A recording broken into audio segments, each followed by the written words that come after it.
Okay, so today we're going to dive into, well, a pretty hefty report, actually. Yeah. Yeah, it's called Tides of Violence, Final-3 PIAC.PDF, which I know, kind of a mouthful. I'm a bit of a mouthful. But it's put together by the Public Interest Advocacy Center, PIEC. Okay.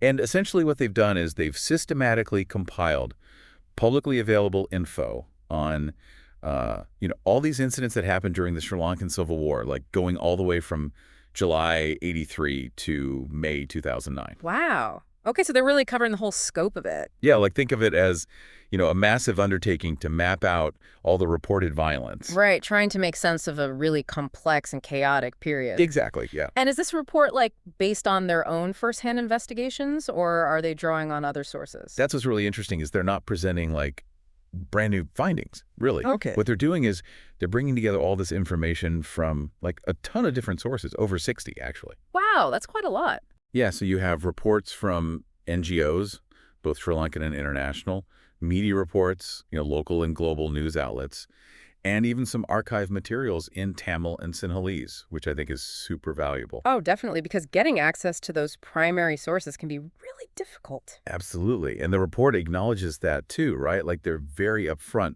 about the fact that there might be conflicting details between different sources. Yeah, I mean, that's bound to happen when you're dealing with such a sensitive and multifaceted period. Right, exactly. And they're not claiming to have the definitive answer to everything, but it's more about creating like a central point, a more accessible overview.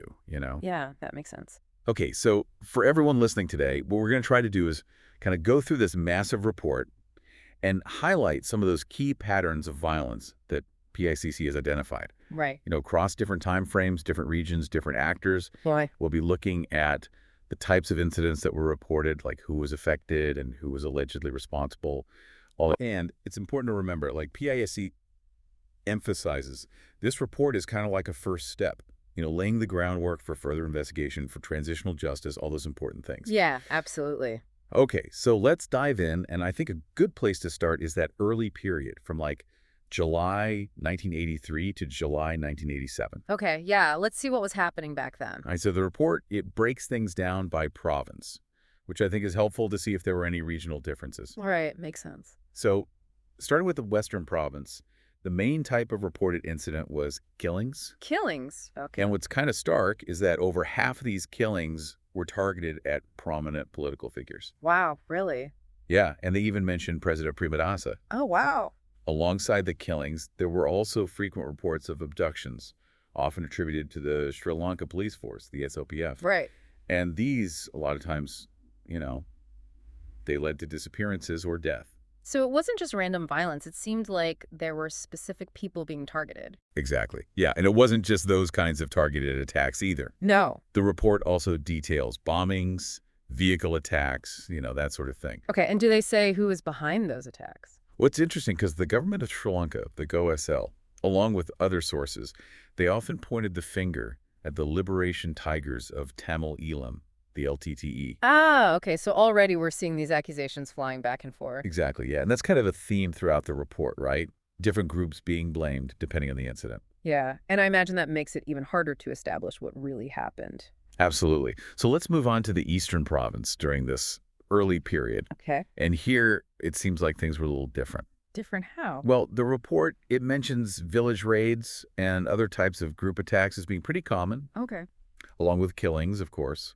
And we're also seeing the use of landmines, vehicle bombs, IEDs, all that. So more indiscriminate violence, targeting entire communities. Yeah, it seems that way. And what's interesting is that both Sinhalese and Muslim villages were attacked. Interesting. And again, a lot of the accusations were directed at the LTTE. Okay, so they seem to be implicated in a lot of the violence across different regions. Right. But it's also worth noting things were very complex in the East. Like, the report also points to violence between Muslims and Tamils. Oh, wow. And there are even allegations that the security forces, the SFs, were trying to make those tensions worse. Wow, that's a serious accusation. Yeah, and it really paints a picture of a very unstable environment. Absolutely. So what about the northern province during this early period? Well, for this period, it seems like there were actually fewer reported incidents in the north compared to the other provinces. Interesting. Why do you think that is? It's hard to say for sure, right? But it does make you wonder if the main focus of violence was elsewhere at that time. Yeah, maybe the conflict hadn't fully escalated in the north yet. Right, or maybe the sources that PIAC had access to just didn't capture everything that was happening. Yeah, that's a possibility too. Okay, so that gives us a glimpse into that early phase of the conflict, up to 87. Right. Now, the next period that the report looks at is from July 87 to June 90, and this is when the Indian Peacekeeping Force, the IPKF, gets involved, following that Indolanka Accord. Right, right. I remember that. It was supposed to bring peace, but things got even more complicated, didn't they? Yeah, very much so, and the report really highlights that, particularly in the northern province. Okay, what happened there? Well, there are allegations of disappearances and killings where the IPKF themselves are implicated, mainly in the Jaffna area. Wow, so the peacekeepers themselves were accused of violence. Yeah, and the report even provides some specific examples, which are really disturbing. Like what? Like individuals being arrested after a landmine attack on an IPKF vehicle, and then poof, gone, never seen again. Oh, that's awful. And then there's this heartbreaking case of a woman with her 3 daughters. They were allegedly detained by IPKF soldiers, and then they just vanished. It's hard to even imagine what those families went through. Absolutely. And these stories really show how, even with the peacekeeping force present, things were far from peaceful. Right, so what about the eastern province during this IPKF period? Okay, so in the East, killings continued to be a major issue. Okay. And the report specifically mentions the assassinations of some key officials, like the area government agent of Samansarai, the area government agent of Batticaloa, and even the government agent of Batticaloa. So really high-ranking officials were being targeted. Yeah, and the LTTE was blamed in all 3 cases. Okay, so they were still a major force, even with the IPKF there. Right, and the report also notes that killings of Muslim and Senegalese civilians continued in the East, with the LTTE often suspected. So it seems that the violence was still very much directed at different ethnic groups. Yeah, and there's another really disturbing account from this period, from Ketenkudi. What happened there? A small group of Muslims were abducted and killed, allegedly as retaliation for the killing of some LTTE fighters by, this little-known Muslim group. So it was like a cycle of revenge, violence begetting more violence. Exactly, yeah. And it really highlights how intricate and, dangerous the situation was. Yeah, definitely. Now, when we shift to the Western province and other provinces during this IPKF period, things take a bit of a different turn. Oh, yeah. How so? The report notes a rise in politically motivated violence, specifically attributed to the Janatha Vimukthi Peramuna, the JVP. Okay, and who were they? They were this, radical Sinhala nationalist group, pretty active in the south of the country at the time. Right, I remember hearing about them. And they were behind a lot of attacks, killings, all sorts of stuff. Like what kinds of attacks? Like killings of political candidates, politicians themselves, attacks on their homes, disruptions of political rallies, things like that. Okay, and who were they targeting? Mostly members and candidates from the UNP, the United National Party, and the United Socialist Alliance. Ah, so they're political rivals. Exactly. And it really shows how the south of the country was also dealing with a lot of instability and violence during this time. Yeah, it's a reminder that the conflict had ripple effects beyond the main conflict zones in the north and east. Right, so we've covered that period of IPKF involvement, which brings us to the resumption of the conflict from June 1990 to April 1995. Okay, and what stands out during this phase? Well, let's start with the Eastern Province again. Right. Here, it seems like abductions leading to disappearance or death became a very common pattern. And who are the main victims? The report says Tamil civilians were frequently targeted, especially between 1990 and 92. Okay, so even after the ITKF left, Tamil civilians were still facing immense danger. Yeah, and the scale of these abductions was really alarming. So They even mentioned mass abductions, like in one incident, up to 185 people were abducted. oh my goodness. Yeah, it's hard to fathom. And the accusations for these abductions were often directed at the security forces and members of the Muslim community. So it seems like the violence was coming from different sides. Right, and it wasn't just abductions either. No. The report also mentions continued village raids and group attacks affecting both Muslim and Sinhalese communities in the east. So that pattern of communal violence was still ongoing? Yeah, and there's this really disturbing allegation about the Sri Lanka Army, the SLA, using civilians as human shields during their operations in Jaffna. Oh, wow. That's a serious violation of human rights. Yeah, if it's true, it really highlights the brutality of the tactics being used. Absolutely. So what about the Western province during this period of renewed conflict? Okay, in the West, the report highlights killings, including the assassination of President Primadasa, which happened in 1993. Oh, right. Wasn't that a suicide bombing? Yeah, a suspected LTTE suicide bomber. Okay, so even the head of state wasn't safe from the violence. Right, and alongside the killings, there were attacks on journalists and the media, which is always concerning. Yeah, definitely a sign that freedom of the press was under threat. Exactly. And then we have the frequent arrests or abductions that allegedly led to torture, disappearances, or death. And those were often attributed to the SLPF, the Sri Lanka Police Force. So it seems like there was a lot of state-sponsored violence happening as well. Yeah, and it shows how even though the Western province might have seemed geographically removed from the main fighting in the north and east, it was still very much affected. Right, so what about the northern province during this period? Okay, so in the north, the report points to the impact of aerial attacks and civilians being killed in the crossfire. So even just being in the wrong place at the wrong time could be deadly. Absolutely. And the killings and abductions leading to torture, disappearance, or death, those also continued in the north. It's like a never-ending cycle of violence. Yeah, and the report mentions some particularly tragic incidents, like churches being hit during bombings, resulting in civilian casualties. Oh my goodness, that's just horrific. Yeah, and it really shows how dangerous it was for civilians, especially those living in areas where the fighting was taking place. Absolutely. So where else did the report focus on during this period? The report also touches on the North Central Province, Okay. and there, most of the reported incidents were village raids and other attacks by armed groups. Okay, and do they say who these armed groups were? Well, there were instances of Muslim Tamil violence, reportedly aimed at driving Muslims out of LTTE-controlled areas. So it seems like the ethnic tensions were playing out in different ways across the country. Right, and alongside that, the report notes some disappearances, targeted killings, and bombings in the North Central Province as well. So it really was a widespread conflict affecting almost every corner of the country. Yeah, that's one of the key takeaways for sure. So we've covered the resumption of the conflict up to 95. What happens next? Okay, so the next phase that the report delves into is the period of intensified conflict, which went from April 95 to February 2002. Intensified conflict. Okay, that sounds ominous. Yeah, it was a really brutal period, and the report reflects that in the kinds of violations that were reported. Right, so where do we start with this phase? Let's look at the Eastern Province again. Okay.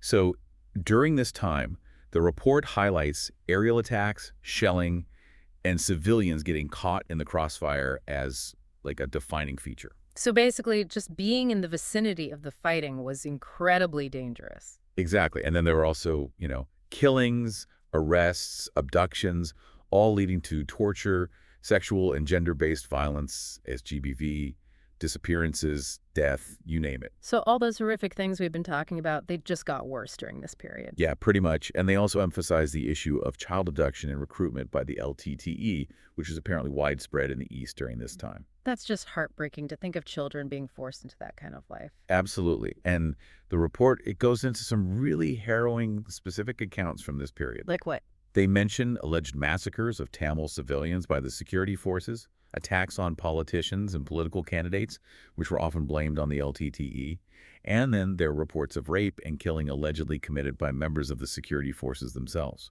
Oh my gosh, it's just a picture of absolute brutality. Yeah, it's really tough to read about. I can imagine. So what about the northern province during this intensified conflict? Well, sadly, it seems like the situation there was similarly horrific. In what way? Again, they report aerial attacks, shelling, civilian deaths, all those It's things. just awful to think about. Yeah, and there were also a lot of targeted attacks, killings or attacks aimed at specific people or groups, Who are they targeting? political figures, people accused of being informants, that kind of thing. So it was like a climate of fear and suspicion where anyone could be a target. Exactly, yeah. And then there are all the reports of arrests or abductions that led to torture, disappearances, or death. And both the security forces and the LTTE were implicated in those. So again, the violence was coming from multiple sides. Right. And tragically, there were allegations of both sides using civilians as human shields. Oh, no, that's just adding another layer of horror to an already horrific situation. Yeah, it really highlights how vulnerable the civilian population was. Absolutely. So what about the other provinces during this time? The report does touch on the Western Province. Okay.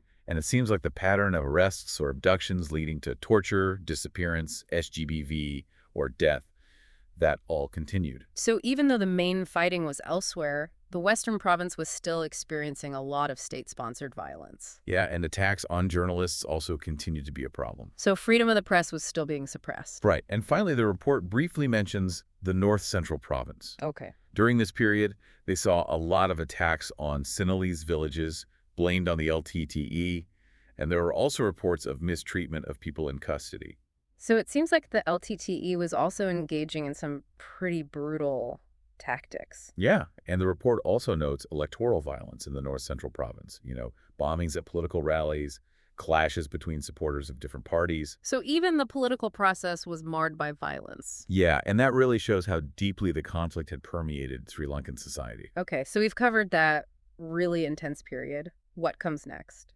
The next phase that the report looks at is the ceasefire and the subsequent renewed conflict, which spanned from February 2002 to July 2006. Right, I remember that. It was a time of hope, but then things fell apart again. Yeah, exactly. And even during the ceasefire, there were still reports of violence, particularly in the eastern province. Okay, what was happening there? Well, one of the most disturbing things is the widespread child abduction and recruitment by the LTTE. Oh no, not that again. Yeah, it's really awful, and the report mentions forced conscription happening in schools and even public places. So they were just taking children from wherever they could find them. It seems that way, and alongside that, the LTTE was also targeting specific individuals and groups. Like who? Civilians who didn't seem to have any political affiliation, particularly during that whole LTTE Karuna power struggle. Right, that was a really messy internal conflict within the LTTE itself. Exactly, and it led to a lot of violence against civilians. Yeah, it's like even when there was supposed to be peace, there were still factions fighting amongst themselves.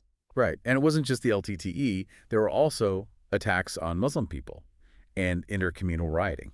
So the ethnic tensions were still very much alive. Yeah, and the report also mentions public violence, IED attacks, grenade attacks, all that. So it was still a very dangerous and unstable environment.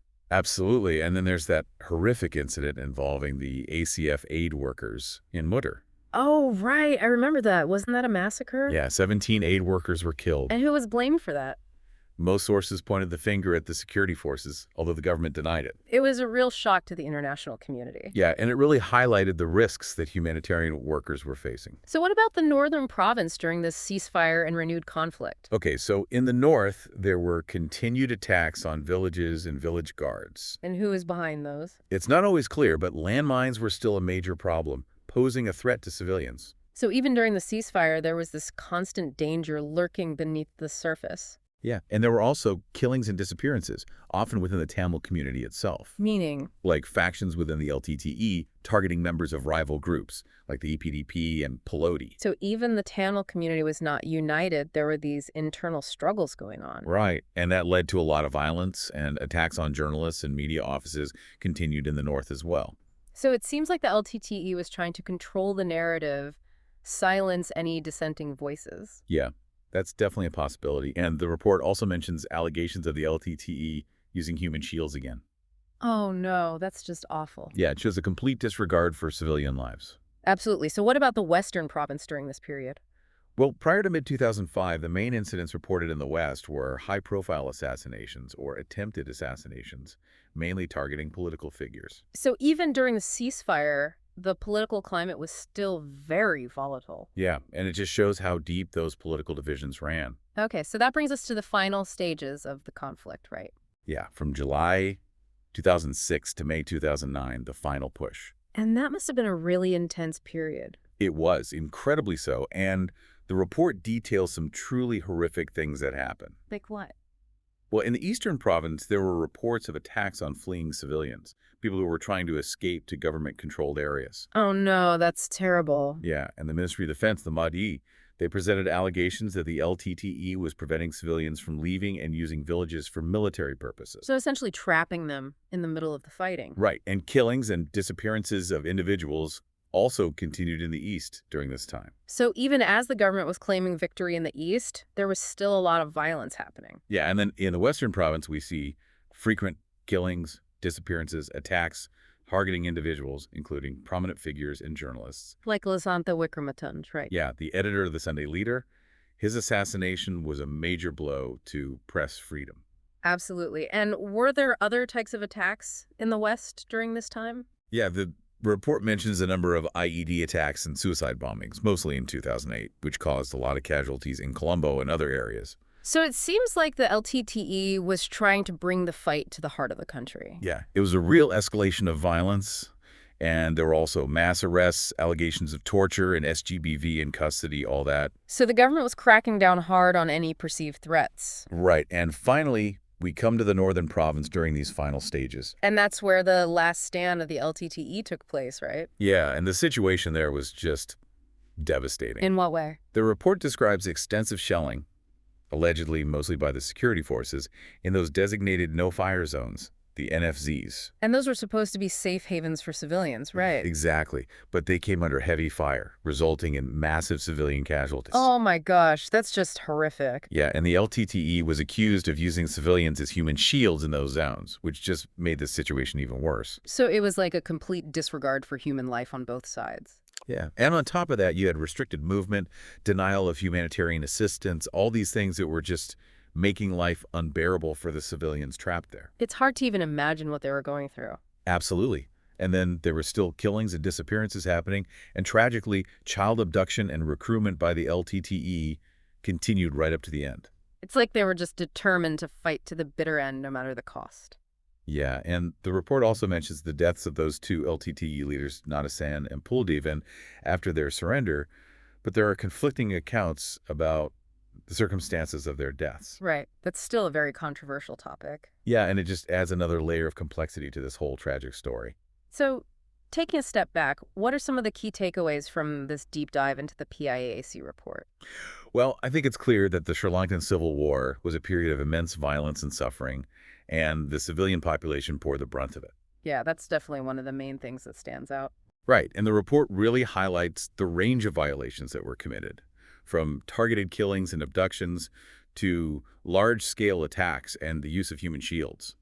And it's important to remember that the violence came from multiple sides, not just the LTTE or the government, but also various factions within the Tamil community and other groups. Absolutely. And I think another key takeaway is the sheer complexity of the conflict. Yeah, I mean, even after going through this report, it's still hard to wrap your head around everything that happened. Right. There are so many different perspectives, so many competing narratives, and it makes it really difficult to establish a clear and definitive truth about what happened. And that makes the work of reconciliation and justice even more challenging. Exactly. Because how do you move forward as a society when there's so much disagreement about the past? It's a question that Sri Lanka is still grappling with today. Yeah, and this report really underscores the need for a thorough and impartial investigation, for a nuanced understanding of history, and for a genuine commitment to justice and accountability. And I think it's also a reminder that peace is not just the absence of war. It's about addressing the root causes of conflict, about healing those deep divisions within society. Absolutely, and that's a process that takes time, effort,